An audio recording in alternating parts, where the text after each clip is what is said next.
Welcome back.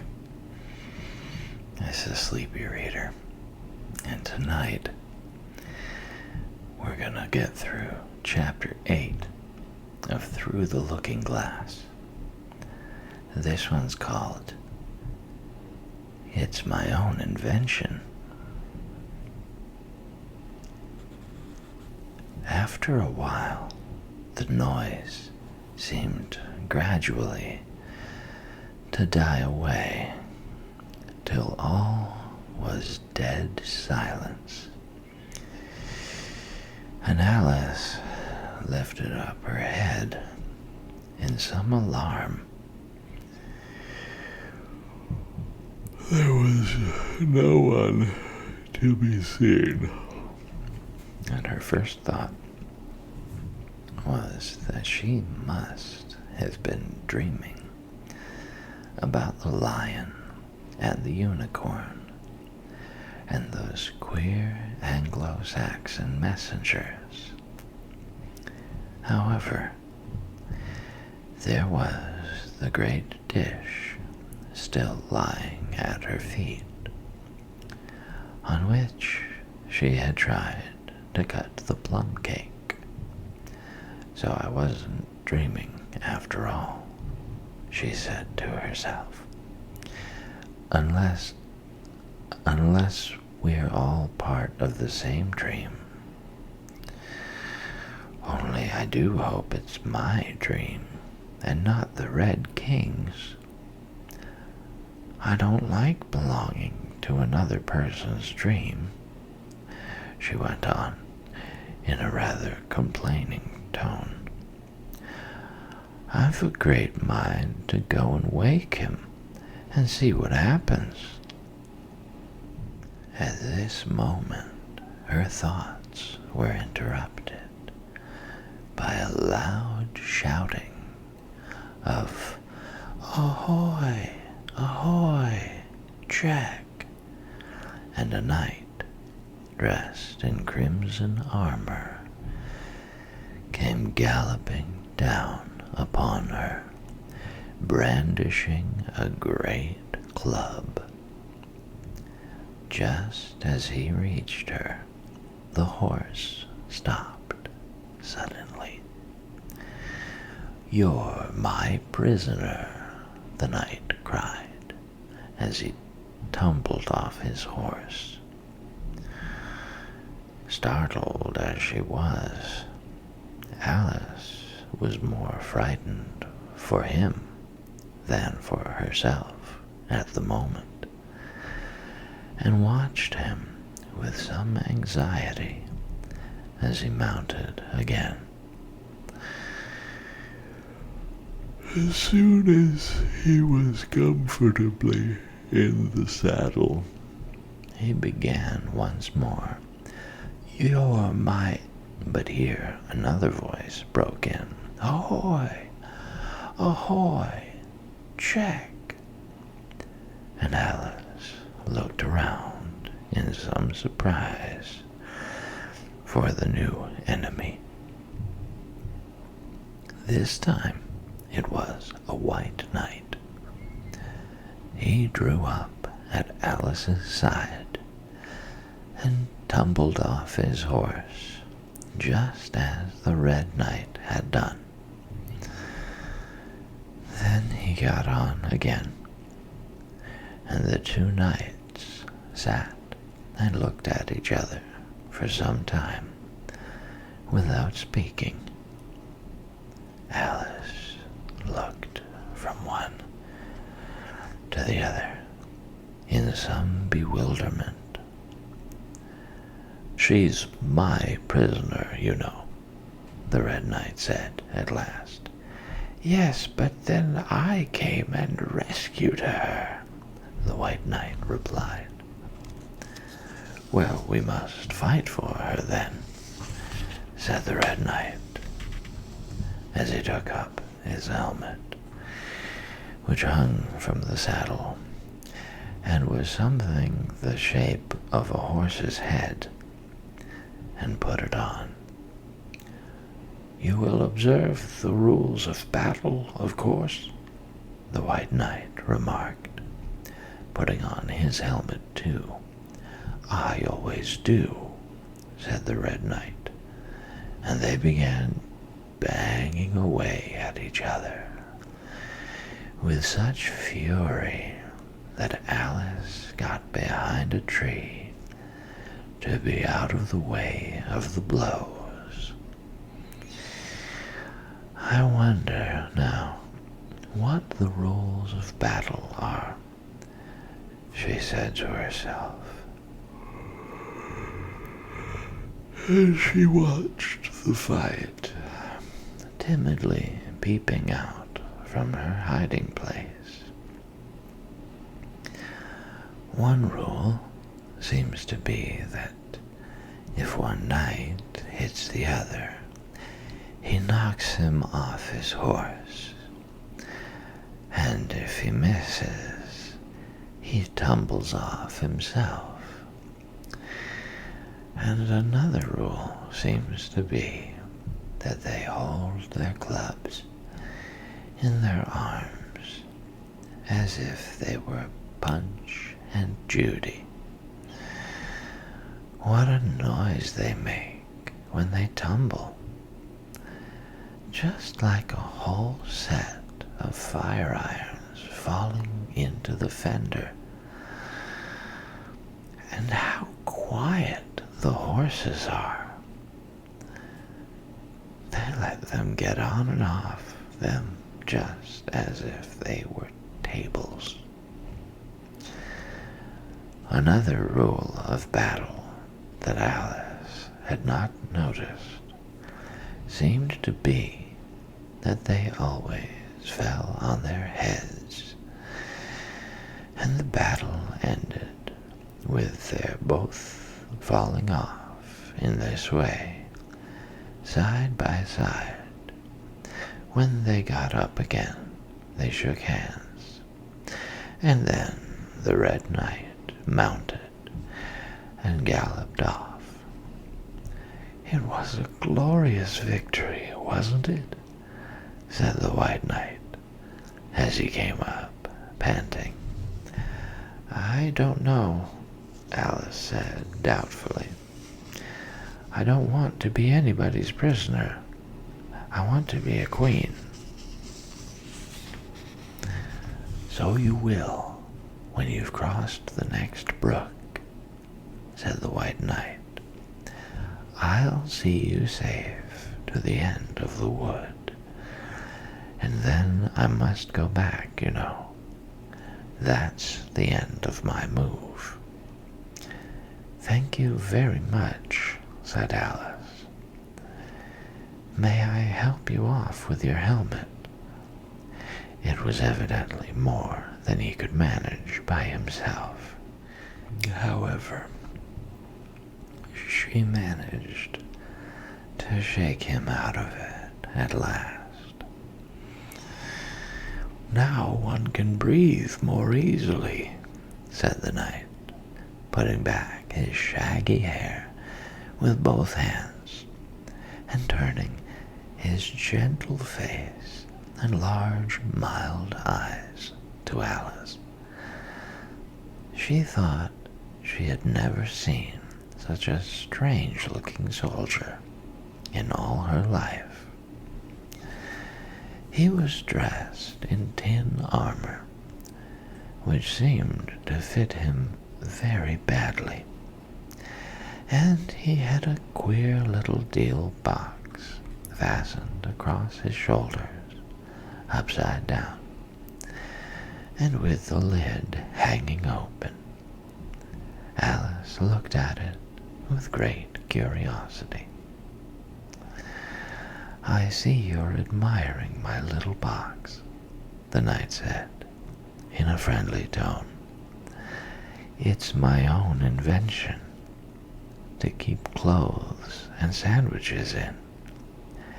You see, I carry it upside down so that the rain can't get in. But the things can get out," Alice gently remarked. "Do you know the lid's open?" I didn't know it, the knight said, a shade of vexation passing over his face. Then all the things must have fallen out, and the box is no use without them. He unfastened it as he spoke, and was just going to throw it into the bushes, when a sudden thought seemed to strike him, and he hung it carefully on a tree. "Can you guess why I did that?" he said to Alice. Alice shook her head. "In hopes some bees may make a nest in it. Then I should get the honey."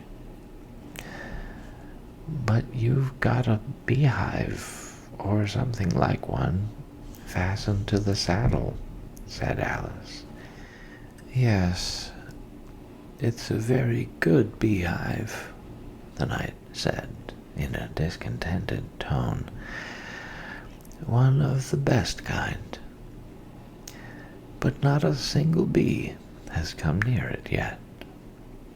And the other thing is a mousetrap.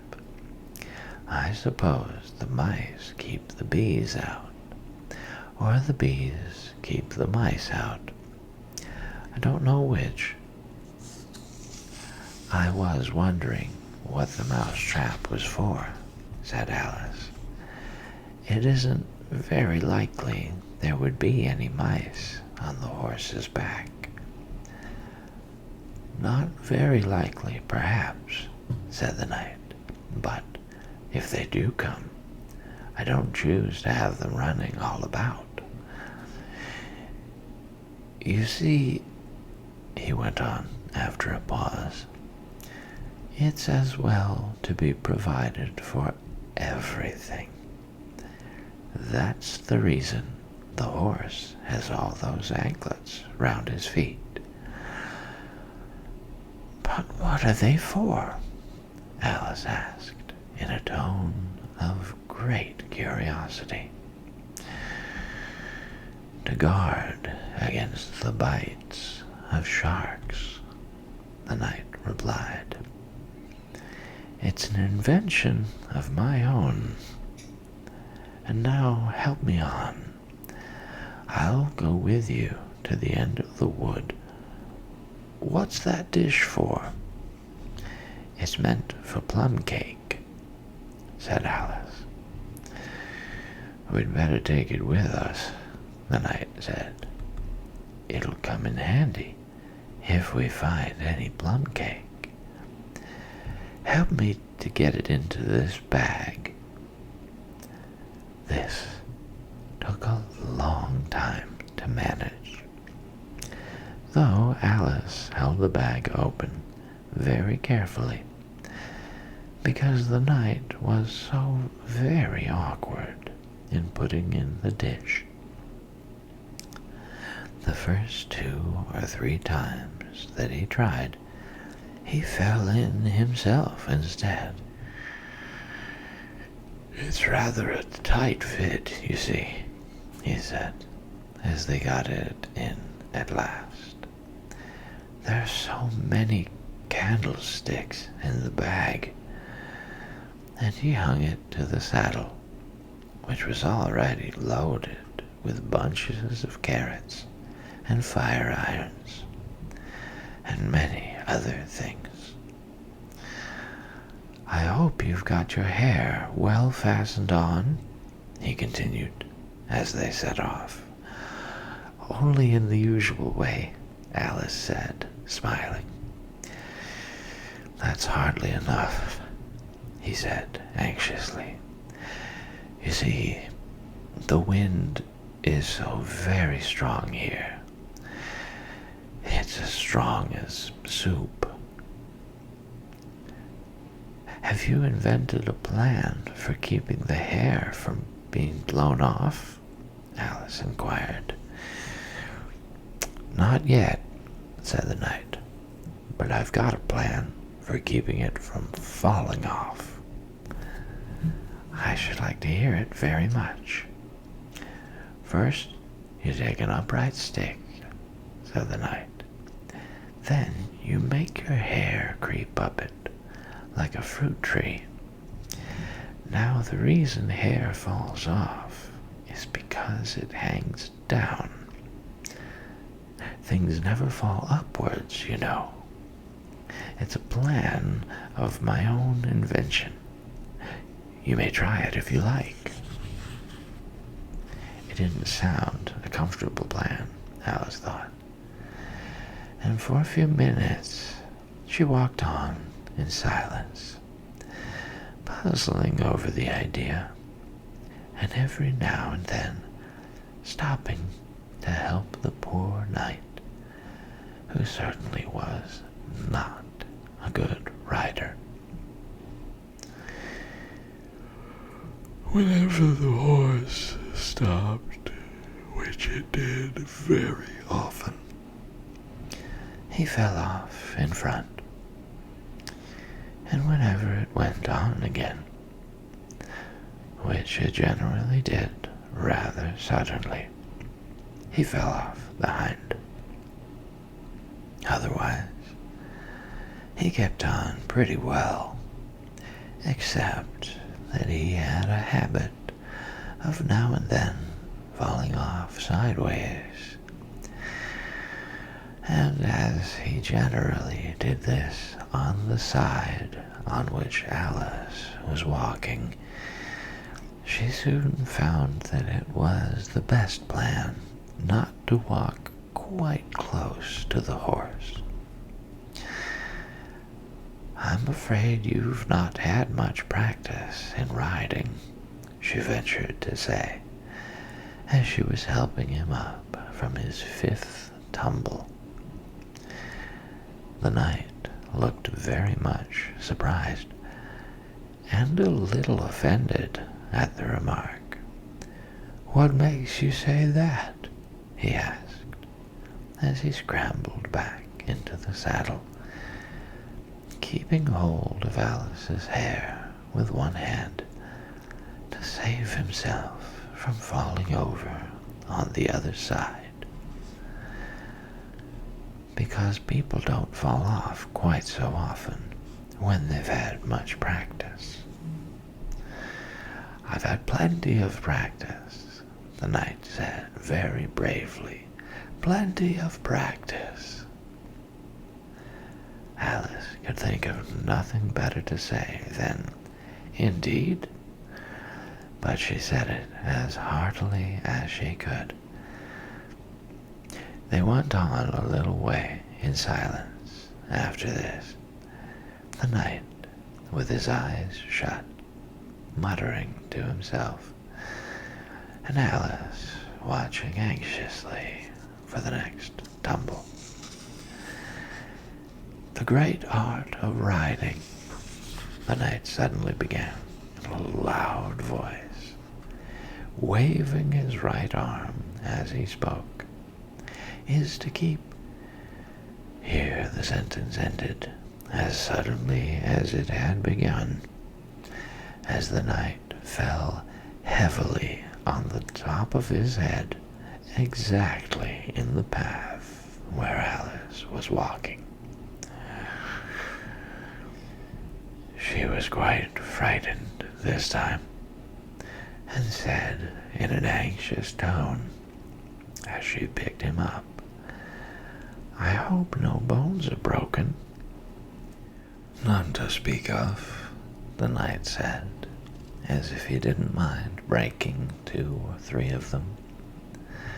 The great art of riding, as I was saying, is to keep your balance properly. Like this, you know. He let go of the bridle and stretched out both his arms to show Alice what he meant. And this time he fell flat on his back, right under the horse's feet.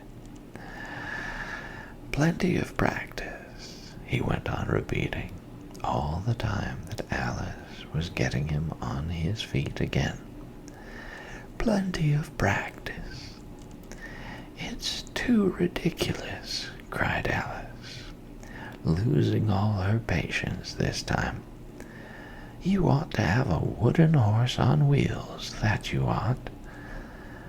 "Does that kind go smoothly?"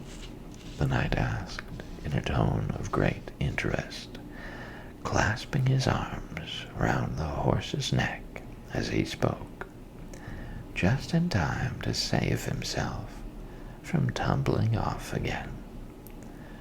"Much more smoothly than a live horse," Alice said, with a little scream of laughter, in spite of all she could do to prevent it. "I'll get one," the knight said thoughtfully to himself. "One or two. Several." There was a short silence after this. Then the knight went on again. "I'm a great hand at inventing things. Now, I dare say you noticed, the last time you picked me up, that I was looking rather thoughtful." "You were a little grave," said Alice.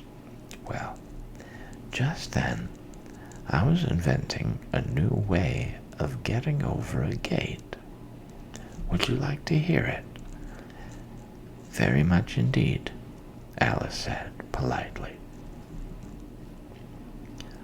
"I'll tell you how I came to think of it," said the knight. "You see, I said to myself, the only difficulty is with the feet. The head is high enough already. Now, first I put my head on the top of the gate. Then the head's high enough. Then I stand on my head. Then the feet are high enough, you see. Then I'm over, you see." "Yes, I suppose you'd be over when that was done," Alice said thoughtfully. "But don't you think it would be rather hard?" "I haven't tried it yet," the knight said gravely, "so I can't tell for certain. But I'm afraid it would be a little hard." He looked so vexed at the idea that Alice changed the subject hastily. "What a curious helmet you've got," she said cheerfully. "Is that your invention, too?" The knight looked down proudly at his helmet, which hung from the saddle. "Yes," he said, "but I've invented a better one than that. Like a sugar loaf. When I used to wear it, if I fell off the horse, it always touched the ground directly. So I had a very little way to fall, you see. But there was the danger of falling into it, to be sure. That happened to me once, and the worst of it was, before I could get out again, the other white knight came and put it on. He thought it was his own helmet." The knight looked so solemn about it that Alice did not dare to laugh. "I'm afraid you must have hurt him," she said in a trembling voice, "being on the top of his head." "I had to kick him, of course," the knight said, very seriously. "And then he took the helmet off again. But it took hours and hours to get me out. I was as fast as lightning, you know. But that's a different kind of fastness," Alice objected. The knight shook his head. "It was all kinds of fastness with me, I can assure you," he said. He raised his hands in some excitement as he said this, and instantly rolled out of the saddle and fell headlong into a deep ditch. Alice ran to the side of the ditch to look for him. She was rather startled by the fall, as for some time he had kept on very well, and she was afraid that he really was hurt this time. However, though she could see nothing but the soles of his feet, she was much relieved to hear that he was talking on in his usual tone. "All kinds of fastness," he repeated. "But it was careless of him to put another man's helmet on, with the man in it, too." "How can you go on talking so quietly, head downwards?" Alice asked, as she dragged him out by the feet and laid him in a heap on the bank. The knight looked surprised at the question. "What does it matter where my body happens to be?" he said. "My mind goes on working all the same. In fact, the more head downwards I am, the more I keep inventing new things. Now, the cleverest thing of the sort that I ever did," he went on after a pause, "was inventing a new pudding during the meat course." "In time to have it cooked for the next course?" said Alice. "Well, that was quick work, certainly." "Well, not the next course," the knight said in a slow, thoughtful tone. "No, certainly not the next course." "Then it would have to be the next day. I suppose you wouldn't have 2 pudding courses in one dinner." "Well, not the next day," the knight repeated as before. "Not the next day. In fact," he went on, holding his head down and his voice getting lower and lower, "I don't believe that pudding ever was cooked. In fact, I don't believe that pudding ever will be cooked. And yet it was a very clever pudding to invent." "What did you mean it to be made of?" Alice asked, hoping to cheer him up, for he seemed quite low-spirited about it. "It began with blotting paper," the knight answered with a groan. "That wouldn't be very nice, I'm afraid."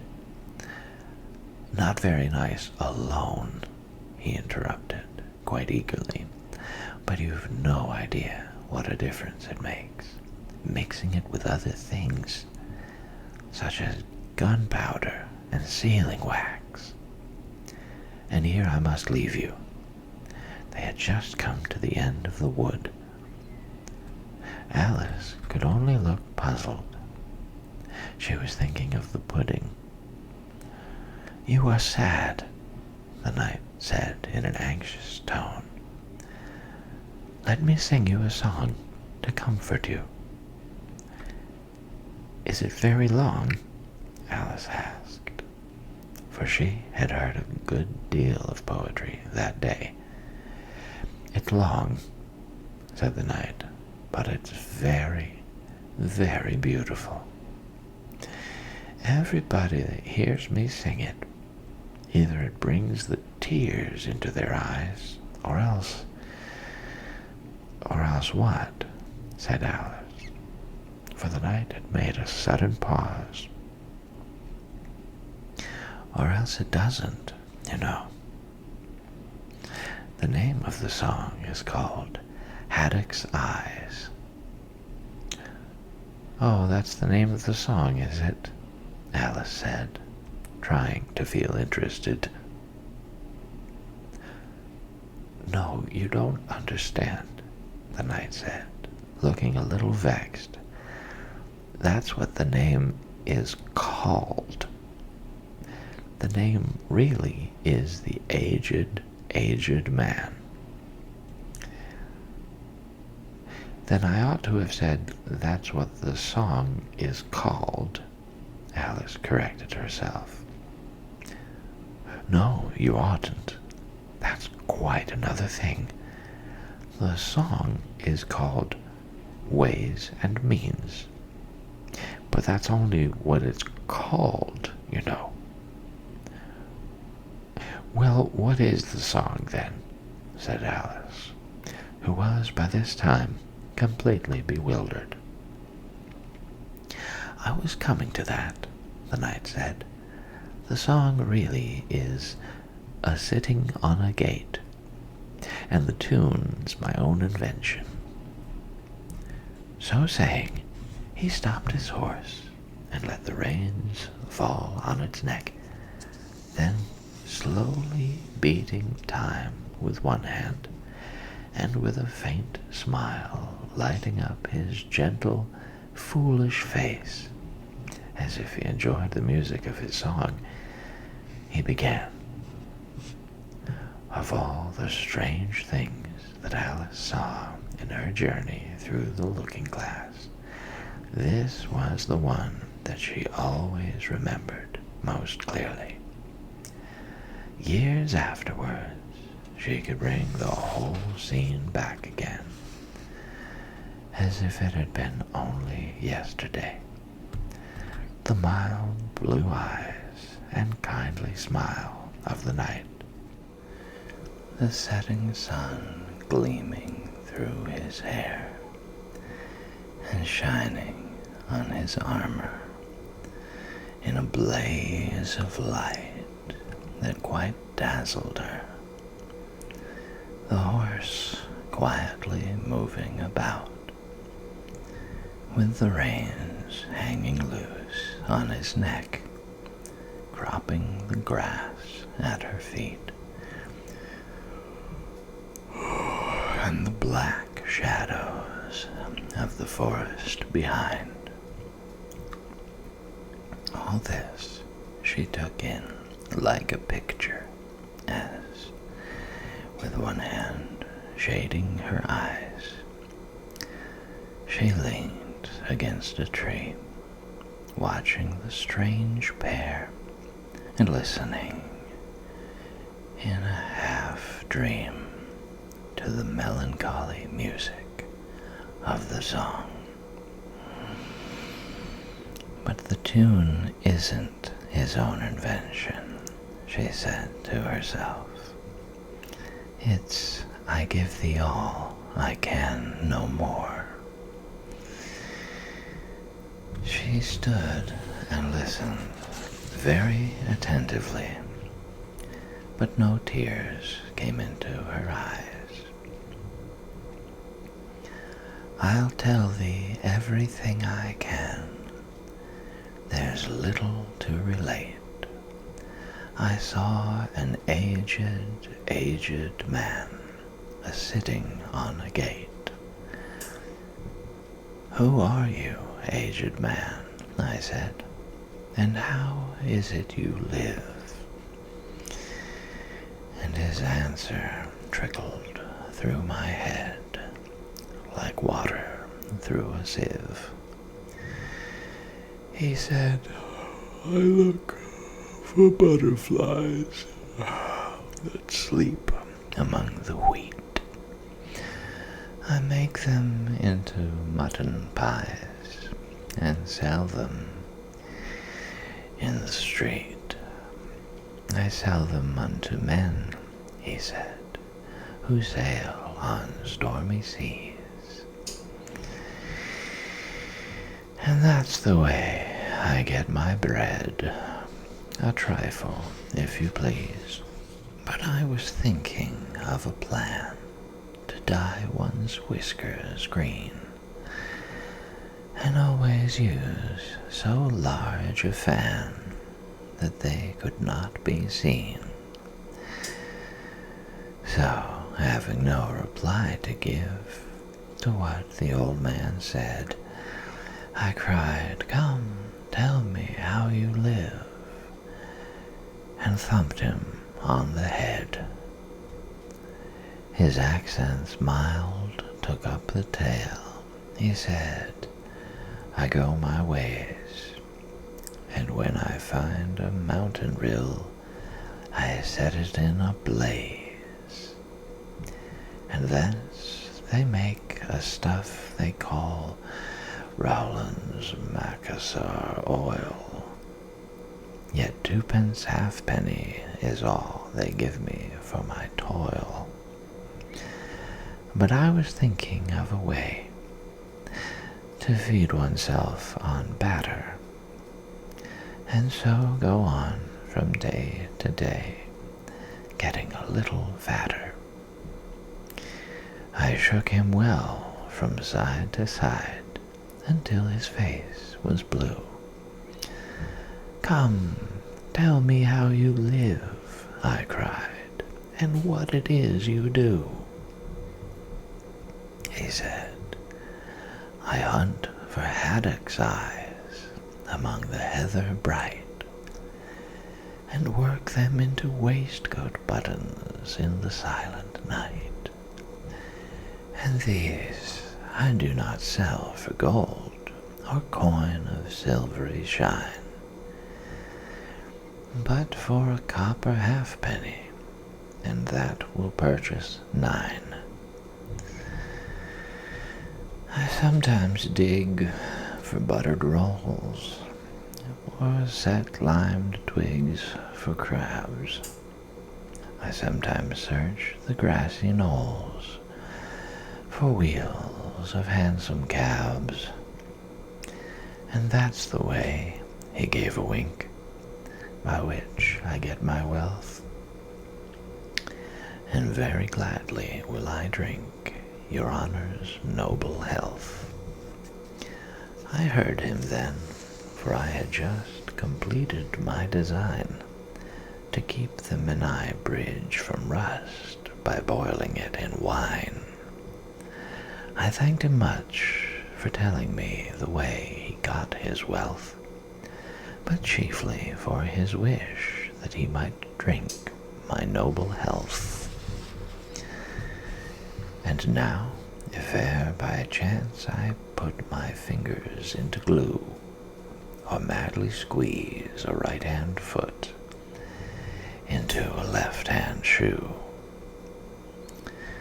or if I drop upon my toe a very heavy weight, I weep, for it reminds me so of that old man I used to know, whose look was mild, whose speech was slow, whose hair was whiter than the snow, whose face was very like a crow, with eyes like cinders all aglow, who seemed distracted with his woe, who rocked his body to and fro, and muttered mumblingly and low, as if his mouth were full of dough, who snorted like a buffalo that summer evening long ago, a-sitting on a gate. As the knight sang the last words of the ballad, he gathered up the reins and turned his horse's head along the road by which they had come. "You've only a few yards to go," he said, "down the hill and over that little brook, and then you'll be a queen. But you'll stay and see me off first?" he added as Alice turned away with an eager look. "I shan't be long. You'll wait and wave your handkerchief when I get to that turn in the road? I think it'll encourage me, you see." "Of course I'll wait," said Alice. "And thank you very much for coming so far, and for the song. I liked it very much." "I hope so," the knight said, doubtfully. "But you didn't cry so much as I thought you would."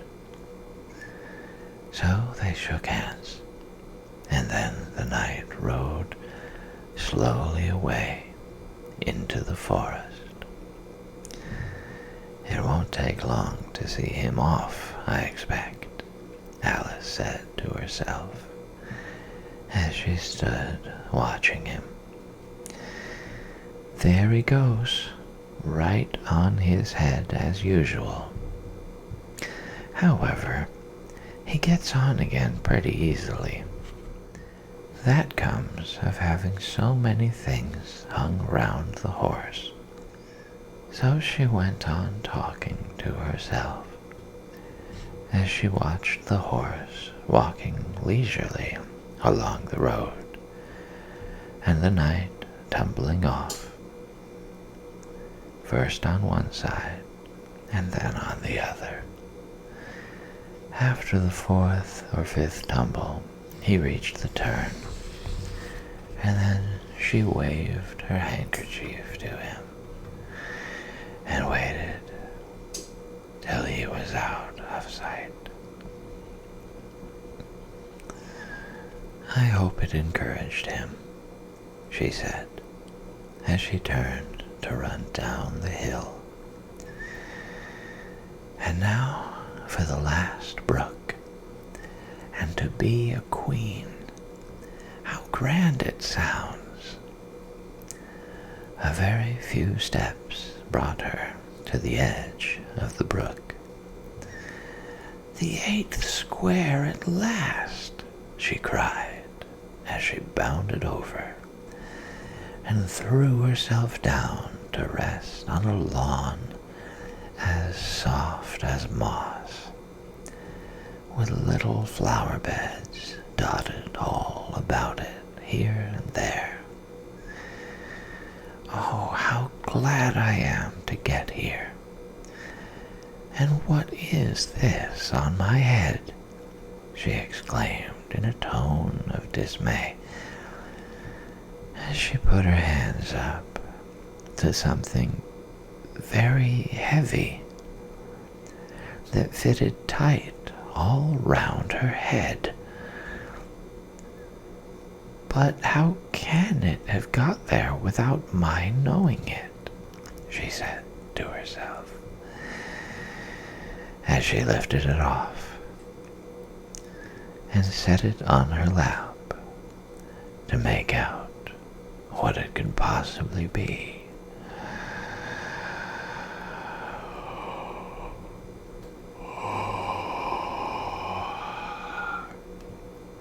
It was a golden crown.